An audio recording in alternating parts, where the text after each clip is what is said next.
Лукашенко сегодня принял решение о подписании соглашения с Российской Федерацией о создании учебно-боевых совместных белорусско-российских центров на территории Беларуси. Эта информация поступила в наше распоряжение еще в марте 2021 года о том, что на уровне министра обороны России Шойгу и его белорусского коллеги Хренина было подписано также соответствующее соглашение. Фактически сегодня мы видим легендирование той истории реализации того плана, который был поручен Лукашенко в Кремле. Это первое.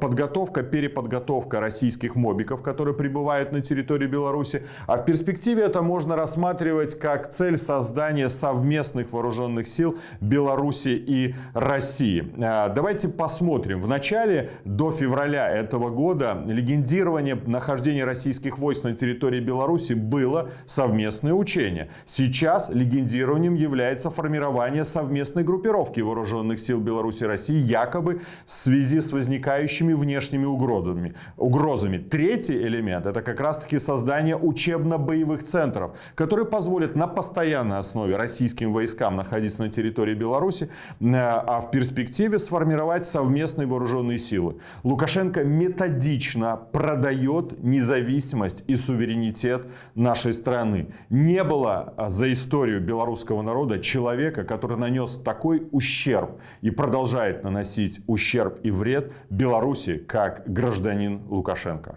Как вы считаете, зачем нужны боевые центры России на территории Беларуси? Давайте порассуждаем. Я буду признателен за ваши комментарии и оценки.